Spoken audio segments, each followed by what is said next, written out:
Ya, Bismillahirrahmanirrahim. Assalamualaikum warahmatullahi wabarakatuh. Ibu bapak sekalian yang saya hormati, terima kasih sudah hadir di kantor kami gitu ya. Sesuai dengan yang di undangan sebenarnya ini adalah kolaborasi, jadi kerjasama ASA Indonesia dengan Koppel gitu ya. Kebetulan sebenarnya Dewan Pembina di Koppel itu adalah saya. Tapi ketua yayasan di ASA adalah saya gitu. Jadi karena dulu saya mendirikan Koppel, lalu kemudian lama perkembangan, lalu kemudian juga Pak Abraham sudah purna di KPK, akhirnya kemudian kita berpikir mendirikan satu lembaga, yaitu Lembaga ASA Indonesia. Agak mirip memang konsennya, yaitu adalah isu demokrasi, anti korupsi, penegakan HAM gitu ya, dan lingkungan. Jadi agak mirip sehingga mari kemudian kita kolaborasi. Itu yang pertama gitu ya. Jadi teman-teman sekalian terima kasih dan sekaligus mohon maaf kalau ada kekurangan di pertemuan ini, karena ini sebenarnya adalah tidak juga mendadak, kita sudah merencanakan ya Mas Rido ya. Jadi kami kebetulan ngobrol sama Mas Rido gitu ya. Ada tulisannya berkaitan dengan IPOT, lalu saya bercerita, saya tertarik dengan gagasan ini karena memang sudah lama kita gagas, tapi kemudian rasa-rasanya pemerintah itu belum pernah, mungkin dia belum dengar gitu ya, atau dia dengar tapi masih samar-samar. Sehingga penting untuk coba kita diskusikan lebih jauh. Bapak sekalian, teman-teman semua, ini diskusi terbatas ya, jadi memang sangat terbatas. Untuk awal kami sama Susan tanya berapa. Kalau muat diskusi sebenarnya biasa kita 50-an di sini, tapi saya bilang kita 15 gitu ya. Karena ini sebenarnya adalah poinnya baru pada posisi untuk penyamaan persepsi, mengapa penting kita mendorong e-voting ini, lalu kemudian apa yang akan kita lakukan gitu ya.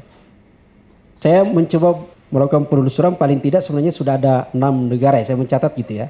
Sudah ada 6 negara yang pernah melakukan menggunakan sistem e-voting ini. Misalnya tentu dengan banyak kelemahan, kekurangan, dan bahkan ada yang sudah pernah melakukan, misalnya saya menyebut Belanda gitu ya. Belanda, lalu kemudian Amerika, yang belakangan justru rasa-rasanya mereka merasa tidak percaya dengan e-voting. Jadi kita mau ke sana, dia malah tidak mau. Karena ada problem di situ soal sistem, ketidakpercayaan. Tapi motivasi mereka menarik gitu ya. Kalau misalnya kita lihat misalnya Brasil, itu kemudian melihat, saya membacanya, mudah-mudahan nanti dikoreksi sama Pak Rido gitu ya. Ternyata Brasil menarik karena pendekatannya saat itu latar belakangnya 2 hal paling tidak sentral. Satu adalah soal efisiensi, kedua adalah soal hampir agak mirip kita di sini sistem pemilunya, tidak percaya dengan manual. Jadi ada penipuan, ada suara yang bobrok, macam-macam lah gitu ya. Itu yang kita lihat. Australia itu agak berbeda lagi. Australia karena ingin menjawab keterbatasan pemilu mereka mengakomodasi teman-teman disabilitas. Jadi Australia kemudian mencoba melihat sistem voting itu justru bisa membaca di situ. Jadi ada banyak gitu ya. Nah bagi saya 6 negara ini kan paling tidak referensi bagi kita untuk mendorong. Jadi apa yang harus kita lakukan? Karena ada beberapa catatan, misalnya ini ada Pak Sahrul gitu ya. Saya biasa meledek ini bapaknya Biorka gitu. Karena dia membina beberapa orang yang biasa masuk ke dalam untuk menguji gitu ya. Gitu. Tapi sekarang tidak menguji lagi karena sudah fakta ya. Gitu. Sorry. Jadi saya membaca BSSN itu kan pernah membuat catatan bahwa kalau menggunakan sistem e-voting itu kita bisa efisiensi 50%. Nah, saya diskusi sama Mas Rido juga itu kita menemukan bahwa ada banyak hal selain akuntabilitas juga efisiensi. Nah, ini menurut saya menarik untuk kita diskusikan. Sekira itu saja buat teman-teman semua. Sekali lagi terima kasih Mas Eko dari IFES gitu ya, yang akan sama-sama kita semua di sini narasumber gitu ya, sama-sama memberi masukan bagaimana baiknya pemilu kita ke depan. Jadi hanya sebagai pemantik diskusi kita saja, kami menghadirkan ada Mas Eko, ada Mas Rido gitu ya, lalu Pak Bur untuk kita mulai diskusi kita. Intinya kita semua sama, kita santai saja. Kalau ada yang mau pesan kopi yang bisa diminum itu bisa. Tapi kalau pesan untuk pohonnya kopi tidak ada di sekitar sini. Ada teh dan macam-macam. Sekira itu saya kembalikan, mohon maaf banyak bercanda. Assalamualaikum warahmatullahi wabarakatuh. Makasih banyak Pak Sam atas sambutannya, sekaligus pemantik ya buat kita. Bapak-bapak, ibu-ibu sekalian, pemantik kita di sini ada 3 orang. Pertama Pak Rido Rahmadi, misi dari UI Yogyakarta. Kemudian Pak Eko dari IFES, International Foundation for Electoral System. Kemudian yang kita tunggu juga Perludem, katanya lagi OTW Pak.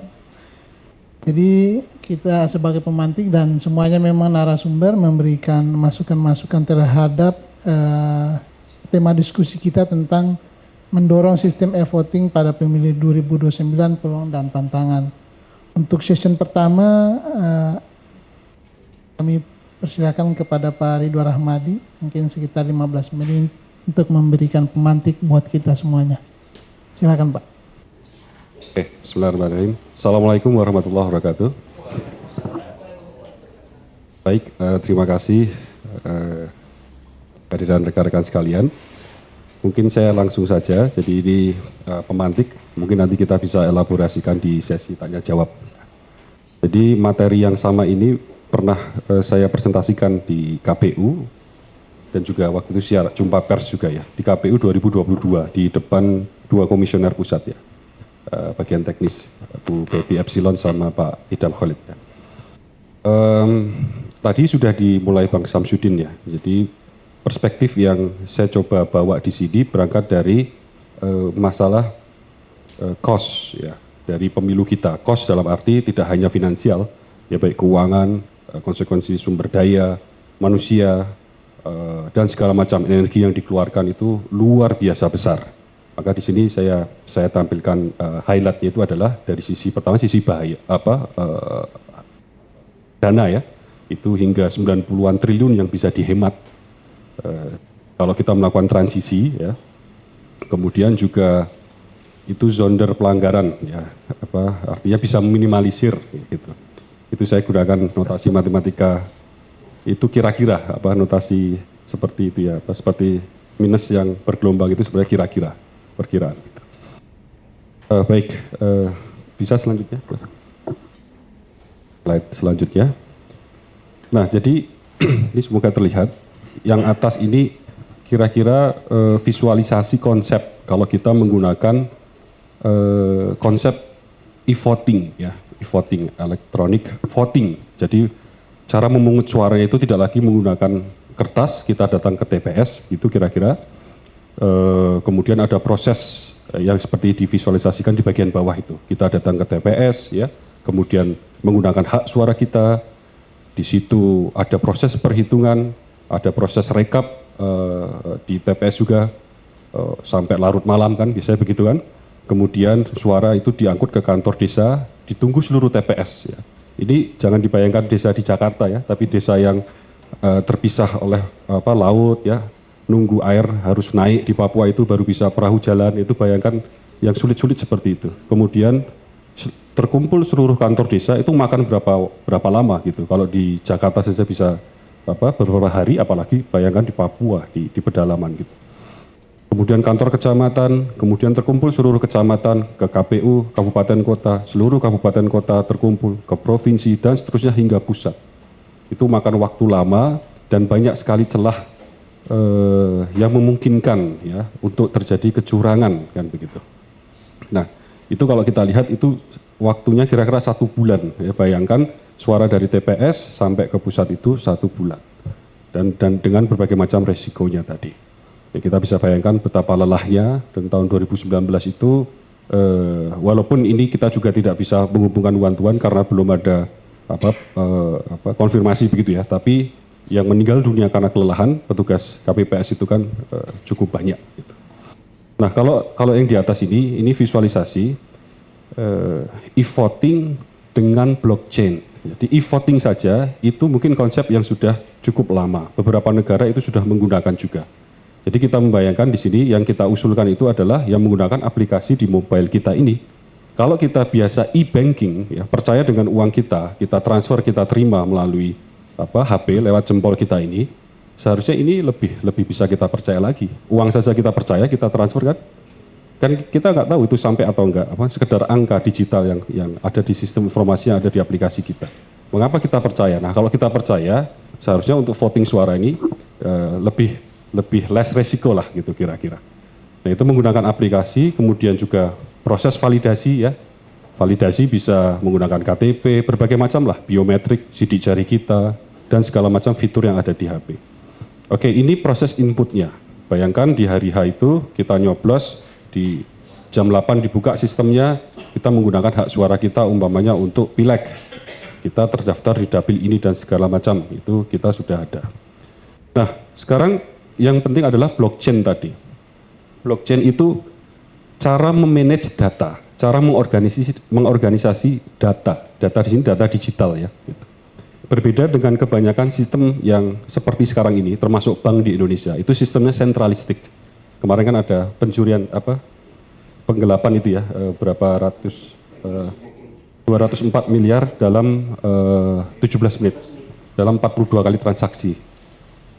Satu akun bisa mengakses itu. Jadi Pak, saya kepala cabang bisa melakukan itu tadi, 17 menit 42 kali transaksi. Sistemnya sentralistik, datanya ada di satu tempat, gitu. Di satu lemari kira-kira, satu lemari pusat data begitu. Nah kalau blockchain, datanya ini dikopi di banyak pusat data. Ya secara nature lebih aman, mengapa? Karena setiap data itu terkopi di banyak pusat data tadi, ya, tidak hanya satu tempat. Jadi ada desentralisasi data. Kedua, sifatnya immutable, sekali masuk tidak bisa dihapus sampai kapanpun. Ya. Nah, kemudian kalau ada salah data gimana? Masukin data yang benar. Gitu. Jadi dia tidak mengizinkan data sebenarnya dihapus. Itu nature-nya blockchain. Jadi kalau ada orang hacker nih ya, mampu masuk ke satu dari banyak pusat data blockchain tadi.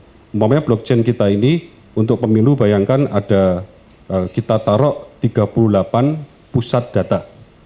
Ya, kita bayangkan ya, 38 pusat data sejumlah 38 provinsi gitu.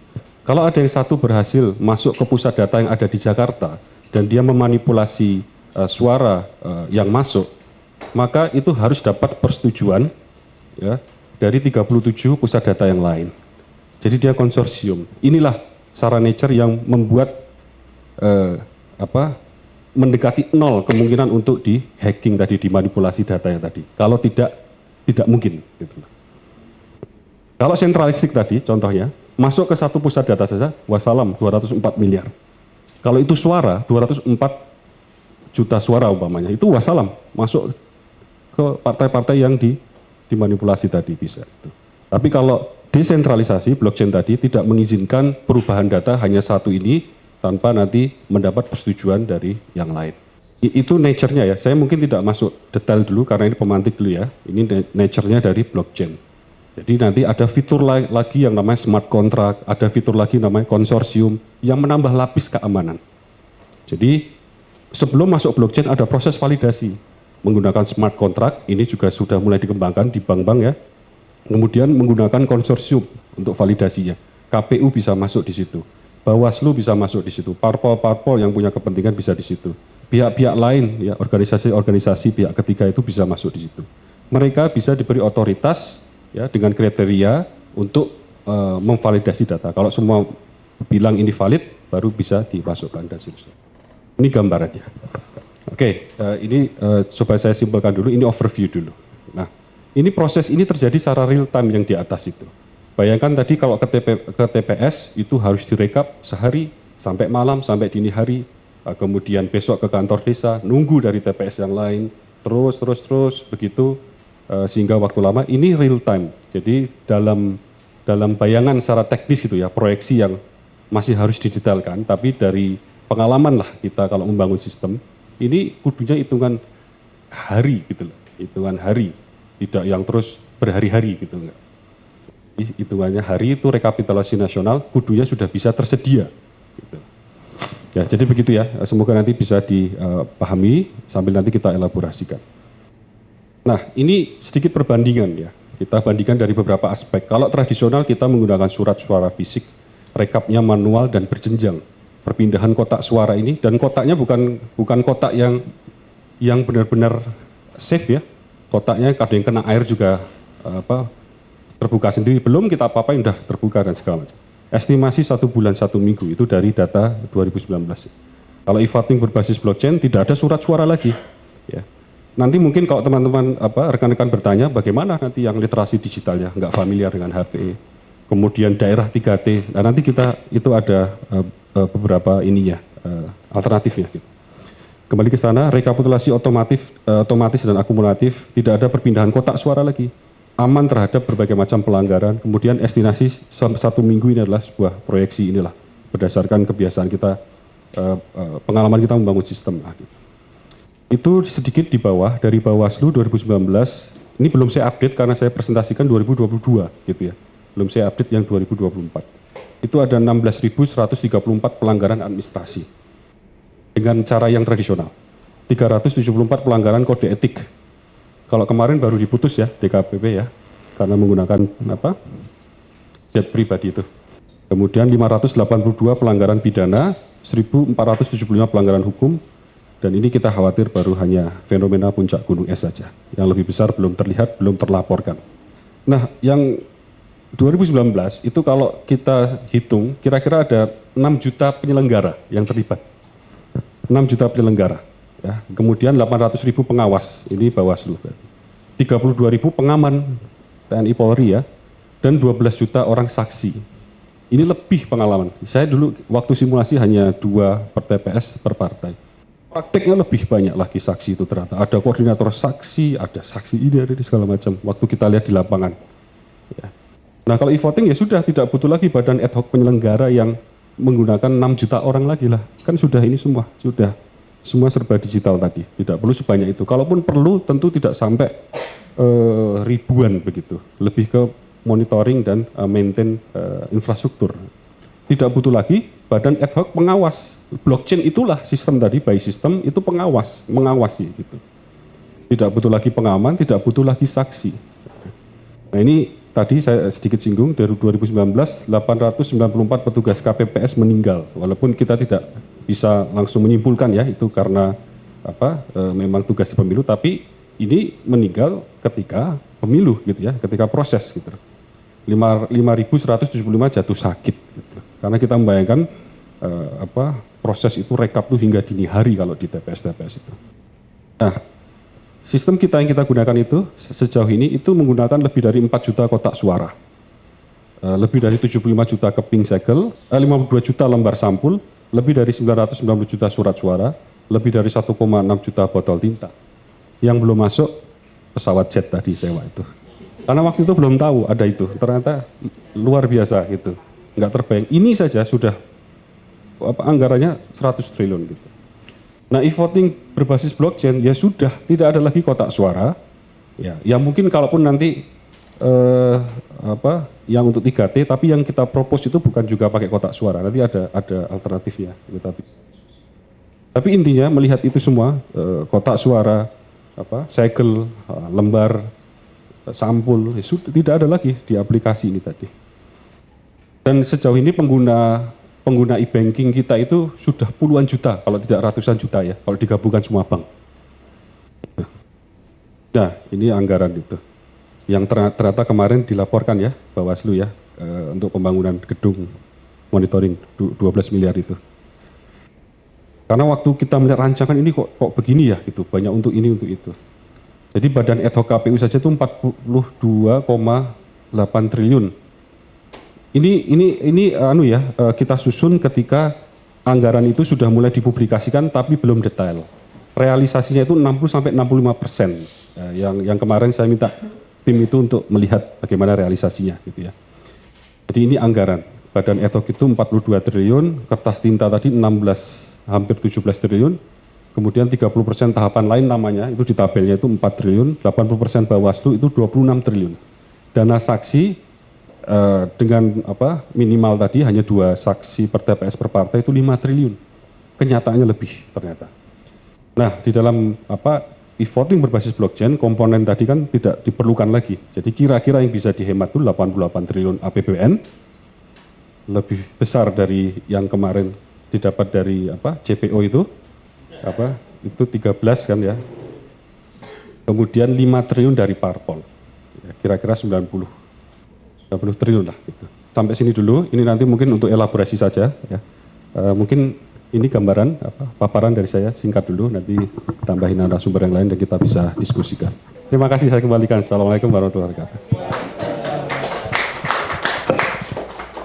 Ya, makasih banyak Pak Ridho Romhadi. Selanjutnya Pak Eko Anggoro dari IFES. Kami silakan Pak. Bismillahirrahmanirrahim. Assalamualaikum warahmatullahi wabarakatuh. Ya, Bapak Ibu, saya Eko dari IFES, International Foundation for Electoral Systems. Kami lembaga nirlaba dari luar. Sudah di Indonesia kurang lebih dari 25 tahun. Range kami luas, mulai dari sistem pemilu, inklusivitas, teknologi pemilu, legal reform, segala macam. Nah, untuk kali ini, khusus untuk acara hari ini, saya akan fokus pada pengalaman di negara lain. Pembelajaran apa yang bisa kita ambil dari negara lain. Karena memang posisi kami lebih ke arah situ. Ini kan kami bawakan soal e-voting pada pemilu 2029 dan pertimbangan pembelajaran dari negara lain yang bisa kita petik dari situ. Kalau kita bicara soal teknologinya dulu ya. Teknologi pemilu itu kan sudah diterapkan di negara-negara itu sudah sejak zaman masuk ke komputer itu sudah mulai ada penerapan teknologi dalam pemilu. Nah, khususnya dan dia cenderung meningkat dari tahun ke tahun seiring dengan peningkatan teknologi. Mulai dari digunakan untuk pendaftaran pemilih. Kalau di Indonesia ada Sidalih itu ya, lalu peserta pemilu kayak Sipol, Silon, lalu untuk logistik, hingga untuk pemungutan dan penghitungan suara. Nah, kalau pemungutan dan penghitungan suara ini kan sebenarnya ada 3 ya. Yang satu bisa pada saat pemungutan, itu adalah e-voting, yang dari hulu sampai ke hilir sampai penghitungan. Lalu ada juga yang digunakan khusus untuk counting, penghitungan ballotnya, surat-suaranya itu kayak di Filipina. Lalu ada juga yang terakhir hanya untuk merekapitulasi itu yang selama ini kita gunakan di Indonesia, e-recap. Jadi itu bisa dipecah-pecah gitu loh. Memang kalau dari sisi e-voting dari hulu sampai ke hilir, dari mulai pencoblosan sampai dengan nanti dia rekapitulasi hasil. Nah, di Indonesia sendiri seperti tadi sudah saya sampaikan, wacana e-voting itu lama sebenarnya. Kalau saya nggak salah ingat itu mulai dari 2015, 2014 ya itu. Ya, itu dulu saya ingat itu di BPPT dulu sudah berapa kali ngeluarin prototipe. Bahkan diuji coba di beberapa pilkades tuh untuk melihat sejauh mana sih penerimaan masyarakat. Satu yang menarik waktu saya dulu ikut kunjungan waktu di Empat Lawang, kalau seingat saya ya, itu ada sampai masyarakatnya menyandera mesinnya. Mesinnya itu disandera dua waktu di pilkades itu. Dan e-voting itu kan terus bergulir wacana untuk penerapannya dari satu pemilu ke pemilu lain, termasuk ke 2029. Bedanya sekarang dengan tingginya penetrasi teknologi, lebih banyak warga kita, masyarakat Indonesia yang lebih melek ya. Jadinya seperti yang Pak Mas Rido tadi sampaikan, itu jadi lebih besar potensi penerimaan dari masyarakat. Karena pemilih muda sekarang sudah semakin akrab dengan gadget, dengan aplikasi, e-banking sudah banyak digunakan oleh masyarakat, trust-nya lebih tinggi. Namun, adopsi teknologi itu bukan tanpa resiko. Ada beberapa isu yang memang perlu kita garis bawahi. Pertama tentu isu soal keamanan data, transparansi, terutama kaitannya sama pemilu. Transparansi itu penting sekali, meskipun ada di satu aspek di mana memang kerahasiaan dari pilihan kita tuh harus dijamin.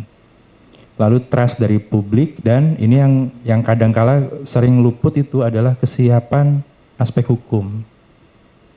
Sejauh mana teknologi yang digunakan itu tercover di dalam undang-undang kepemiluan kita. Itu juga perlu dijadikan pertimbangan. Nah, ini pembelajaran dari negara lain. Benar tadi ada banyak sekali negara yang sudah mengimplementasikan e-voting. Saya hanya ambil 2 dari nasibnya begitu ya. Satu yang terus berkelanjutan sampai sekarang, sama satu lagi yang akhirnya memutuskan untuk berhenti. Yang terus melanjutkan itu yang pertama yang memang gacoan banget itu Pak, itu Estonia. Karena memang Estonia satu, seperti tadi Mas Rido sampaikan, jumlah penduduknya sedikit. Mereka itu memang environment-nya, ekosistemnya, digitalnya sudah mendarah daging lah di penduduknya. Hari-hari mereka sudah terbiasa dengan hal tersebut, trust-nya mereka tinggi, sistem autentikasinya aman, ya, tapi yang paling penting memang kepercayaan publiknya tinggi. Lalu berikutnya, mungkin 11-12 sama Indonesia secara demografis ya, itu adalah India. Jumlah penduduknya lebih banyak, masyarakatnya lebih beragam. Nah, dia sudah menggunakan EVM sejak 2004, electronic voting machine, dengan cakupan nasional luas dan sistemnya berlapis. Nah, sekarang kan Indonesia selalu bilang bahwa kita adalah negara demokrasi dengan pemilu terbesar di dunia satu hari. Padahal jumlah kita kan sedikit kalau dibanding dengan India. Kenapa bukan India jadi negara demokrasi pemilu satu hari terbesar? Karena India dalam prakteknya EVM-nya ini digunakan secara bertahap per region. Jadi dalam satu hari region A dulu, nanti pindah lagi ke region B. Jadi mereka bisa mengcover semua penduduknya. Jadi pemilunya nggak dalam satu hari. Dan kalau di India EVM-nya itu memang sudah dari lama dan memang dia sistemnya kayak tertutup gitu loh, satu button hasilnya satu. Bukan di satu sisi itu oke gitu, tapi di sisi lain jadi kurang fleksibel ya. Kalau misalnya kayak perubahan partai politik atau perubahan nama kandidat gitu, itu kan susah assignment buttonnya. Nah sekarang untuk negara-negara yang memutuskan untuk berhenti melakukan e-voting itu ada Belanda dan Jerman. Ini kalau nggak salah di Belanda itu dua negara ini lebih ke kendala dengan proses audit dan kekurangan pada transparansi publik. Di Belanda itu ada satu gerakan tidak percaya terhadap mesin voting, itu di-trigger lagi karena ada orang yang berhasil membuktikan bahwa mesin itu bisa di-hack, bisa diganti tanpa jejak. Ya, sebenarnya kan kalau di Jerman lebih ke arah karena di undang-undangnya mereka mewajibkan bahwa proses pemungutan suara itu harus bisa dipahami oleh orang biasa. Kalau kita di Indonesia gitu ya, misalnya kita nyoblos, kita masukin surat suara kita ke dalam kotak suara, kita tahu suara kita ada di dalam kotak suara tersebut dan akan dihitung pada saat TPS ditutup. Akan ditally di kertas rekapannya di planonya. Nah, kalau di Jerman argumennya mereka adalah ketika seseorang menyoblos di mesin e-voting itu kan berubah jadi elektronik ya. Mereka nggak tahu proses yang ada di dalam komputernya itu. Lebih ke arah situ pertimbangannya mereka. Sementara kalau di Norwegia mereka menghentikan karena ya memang rendahnya kepercayaan publik dan rendahnya dukungan dari partai politik. Ini kadang secara padahal sistemnya bagus gitu ya. Tapi karena tidak adanya kurangnya dukungan dari partai politik, akhirnya membuat implementasinya jadi agak sulit. Nah, apa sih faktor kunci e-voting gitu kan? Ini IFS waktu itu sempat bikin punya white paper, Consideration of Internet Voting. Internet voting ini mirip-mirip seperti voting, bahkan dia turunannya dari voting cenderungnya. Seperti yang disampaikan Mas Ridho tadi ya. Jadi bisa milih dari handphone atau bisa milih dari laptop. Tapi kurang lebih konsepnya sama gitu. Jadi faktor kuncinya yang pertama adalah kalau dari IFS melihatnya adalah kesiapan hukum. Karena ini dasarnya. Dulu di undang-undang kita yang sekarang itu soal teknologi itu hanya ada sistem pendaftaran pemilih di Sidali. Nah untuk rekapitulasi itu hanya ada di undang-undang pilkada, sedangkan di undang-undang pemilu nggak bunyi itu. Ini nanti rawan gugatan soal itu juga alasan kenapa sampai saat ini KPU juga belum bisa menjadikan hasil yang ada di website dia sebagai hasil final. Jadi yang final tetap yang manual karena undang-undang mensyaratkan hal tersebut. Ini kesiapan hukum. Yang kedua adalah soal next gitu kan, soal keamanan dan auditabilitas. Jadi sistem itu harus bisa diaudit oleh pihak independen. Memang kita tahu sekarang di Indonesia ini setiap PSE, setiap sistem itu memang harus diaudit oleh kementerian, Komdigi. Tapi nanti kalau terkait pemilu ini juga harus ada pihak-pihak independen yang bisa diperkenankan untuk mengauditnya dan juga diverifikasi oleh publik. Lalu berikutnya adalah kesiapan infrastruktur dan kapasitas teknis. Ini kalau infrastruktur terkait jaringan, lalu keamanan data, dan ini yang nggak kalah penting adalah pelatihan petugas pemilu yang badan ad hoc-nya tadi. Kalau ini asumsinya adalah votingnya dilakukan di booth-booth atau di TPS-TPS. Karena kalau kita lihat sebaran petugas TPS kemarin kan biasanya nature-nya adalah orang-orang yang itu lagi. Memang ada regenerasi, tapi biasanya yang muda-muda itu tidak ditempatkan di posisi yang bukan ketuanya gitu loh misalnya Pak ya. Nah ini jadi sesuatu hal yang penting karena background mereka juga mungkin macam-macam, pemahaman mereka tentang teknologi juga macam-macam. Ini perlu penyeragaman. Kasarnya kalau di istilahnya di penyelenggara tuh BIMTEK seperti itu. Lalu yang berikutnya adalah soal transparansi dan komunikasi publik.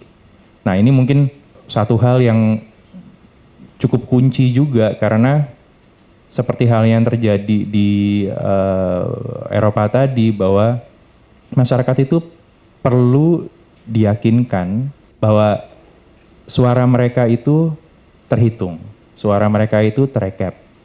Mereka perlu diyakinkan bahwa sistem ini aman. Pun seandainya suara mereka terekap, sistem ini aman, bagaimana jika ada suara-suara yang miring, yang membilang bahwa sistem ini tidak aman, atau yang bikin konten-konten yang misleading.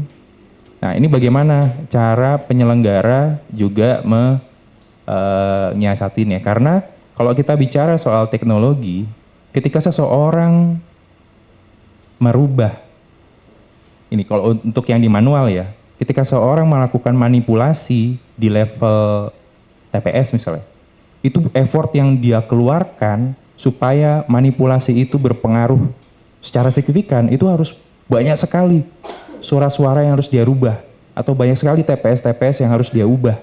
Dia harus datang ke masing-masing TPS gitu, harus punya orang di masing-masing TPS. Tapi di sistem yang model kayak e-voting gitu misalnya ya, hanya butuh, tapi ini bukan yang non-blockchain ya Mas, masih sentralisasi ya, hanya butuh saat dia punya akses ke dalam database misalnya untuk merubah secara keseluruhan.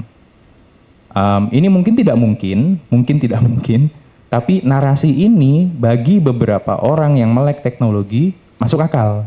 Jadi ini juga yang perlu disiasati nanti.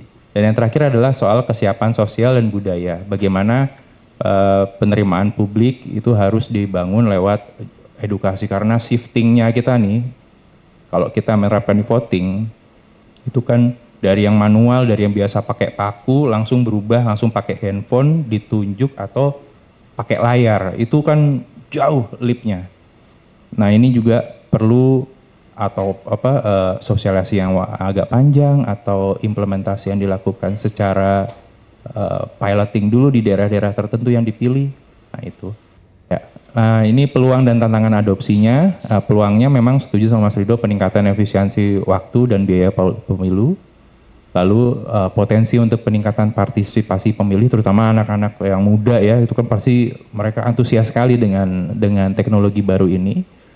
Lalu untuk pemilih di luar negeri juga lebih mempermudah mereka, karena seperti kita tahu pemilih di luar negeri itu kemarin kan ada banyak modelnya tuh, ada yang pakai postal, ada yang ngumpul di satu TPS tertentu di KBRI. Kadang mereka nggak boleh keluar dari mesnya mereka, makanya nggak bisa milih. Ya, kalau dengan ini kan jadinya mereka bisa milih. Lalu mempermudah pengelolaan logistik dan rekapitulasi hasil. Sementara tantangannya itu yang tadi disampaikan adalah kerangka hukum. Ini butuh goodwill juga dari si pembuat undang-undang, baik pembuat undang-undang, penyelenggara, itu juga harus ada, harus disiapkan. Lalu soal ancaman keamanan cyber, yang di India itu kemarin mereka offline ya sifatnya mesin votingnya, jadi mereka tidak terhubung ke internet. Kalau yang ini kan yang desentralisasi, yang sentralisasi itu dia terhubung ke internet. Mungkin ada juga yang mesinnya offline tapi dibawa sampai ke level kecamatan, nanti dihubungkan di situ gitu kan. Ada juga kalau yang blockchain saya rasa dia sejak dari awal sudah terhubung ke internet. Nah ini itu perlu dipertimbangkan, dan juga perlindungan data pribadinya. Kenapa perlindungan data pribadi diangkat di sini? Karena kalau kita, apalagi tadi menggunakan gadget sendiri, di dalam, berarti kan kita harus akses itu pakai mungkin aplikasi gitu ya. pasti akan ada beberapa pihak yang concern sejauh mana akses aplikasi tersebut terhadap gadget dari si pemilih. Karena akses terhadap gadget si pemilih itu beresiko juga bisa mengambil informasi dari si pemilih. Misalnya kayak kalau kita install aplikasi di Android gitu misalnya. Aplikasi kan kadang bisa minta kontak kita, bisa minta akses terhadap media, segala macamnya itu. Itu juga concern-concern yang perlu dijawab. Lalu ketimpangan infrastruktur digital di daerah 3T, itu juga PR juga. Nah, potensi menurunnya transparansi jika tidak dapat diadui oleh publik. Dan yang terakhir adalah, ini yang kadang luput adalah dari sisi operasional, perawatan, dan penyimpanan perangkat. Karena terutama ini kalau saya mengangkatnya dari yang dulu sempat dikembangkan oleh teman-teman BPPT. Ketika kita membeli perangkat e-voting, misalnya Pak, seperti saya jelaskan perangkat e-voting itu ada dua. Yang pertama adalah yang proprietary, jadi pabriknya khusus membuat alat e-voting. Ada juga yang non-proprietary di mana kita bisa menggunakan PC biasa yang nanti diinstal aplikasi e-voting atau connect ke internet untuk buka website e-voting. Nah, perangkat-perangkat ini kan harus setelah selesai hari H, setelah selesai hari pencoblosan kan harus dikelola, harus di-maintain statusnya. Apa mau dimasukin ke gudang atau mau dialih gunakan jadi komputer staff gitu misalnya. Ini harus ada pertimbangannya. Kalau yang perangkat proprietary itu udah pasti masuk gudang karena dia nggak bisa digunakan sebagai komputer biasa kan. Ketika akan digunakan lagi di cycle pemilu berikutnya perlu diupdate. Yang pertama.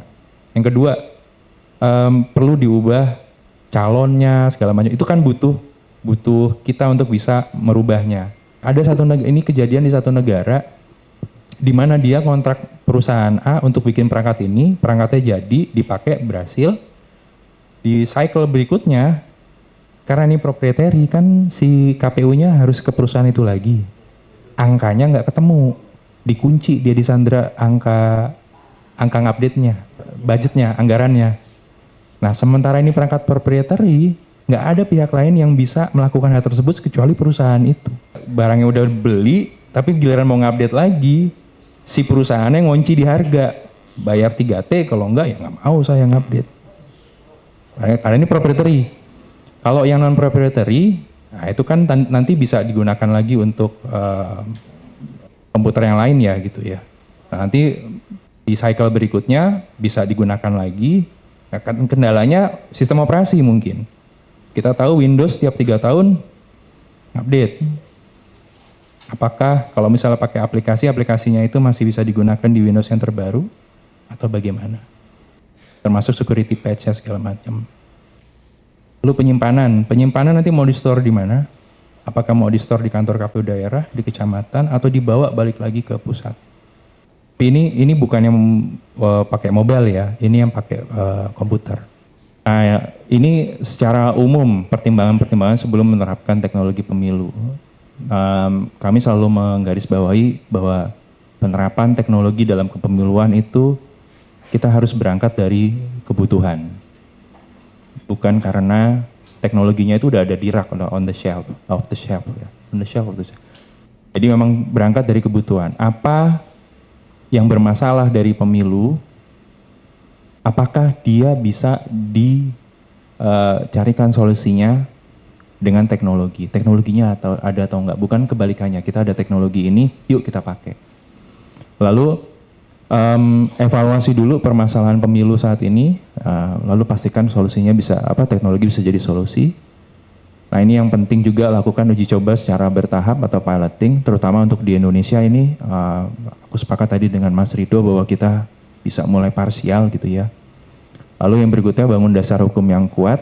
Pastinya kita perlu revisi undang-undang pemilu dan regulasi teknis turunannya di level perundangan, baik itu di KPU gitu ya, misalnya untuk jamin akuntabilitas, audit, perlindungan data, dan libatkan publik dan ahli. Dan yang terakhir, kunci implementasi teknologi yang berhasil itu kan tentunya partisipasi. Jadi ketika kita bisa melibatkan masyarakat, akademisi, ahli IT dari awal, sedari awal, itu kita bisa memastikan bahwa proyeknya transparan, semua aspirasinya masuk gitu ya.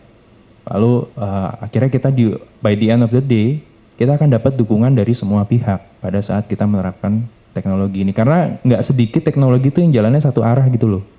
Satu lembaga, satu institusi, ada niat mau jalanin teknologi dan dia nggak ngelibatin pihak lain atau ngelibatin tapi sebatas di FGD doang, jadi nggak meaningful gitu loh pelibatannya. Nah, intisari dari penerapan di negara lain adalah ya, kita harus garis bawah teknologi itu hanyalah alat bukan tujuan.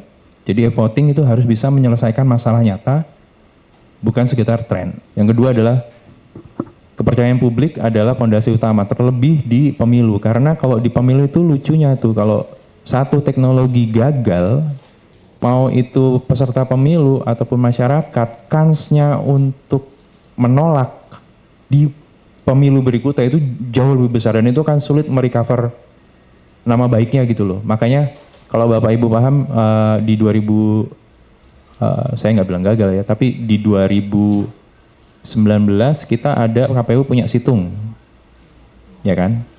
Di 2024 KPU punya Sirekap. Bedanya apa? Kalau misalnya ternyata barangnya sebenarnya sama, cuma beda nama, ya kan? Nah, kepercayaan publik itu penting karena yang faktor utamanya adalah transparansi, keamanan, karena kalau nggak itu legitimasi pemilunya jadi hasilnya jadi perdebatan gitu ya. Mungkin prosesnya betul gitu ya, hasilnya juga betul gitu, tapi karena tidak ada kepercayaan akhirnya yang menyanggah tuh banyak gitu. Memang meskipun pemilu emang nyecernya seperti itu sih gitu kan. Lalu inovasi perlu berbasis bukti dan dilakukan secara bertahap. Tiap negara itu punya konteksnya masing-masing, punya karakteristik masing-masing, punya permasalahannya masing-masing, dan mereka punya angle masing-masing untuk mencari solusinya. Dan mungkin itu juga yang bisa kita pertimbangkan baik-baik dari konteks Indonesia. Yang terakhir juga kolaborasi lintas pihak ini yang sejauh ini kami rasa sangat penting sekali ya, karena semua aktor tuh harus terlibat, mulai dari pemerintah, penyelenggara pemilu, pembuat undang-undang, masyarakat sipil. Masyarakat sipil ini ada yang termasuk masyarakat pengawas gitu ya, kayak JPPR, itu harus dilibatkan dari awal. Saya rasa itu sebagai pemulaan dari kami ya, nanti bisa dilanjutkan diskusi lainnya.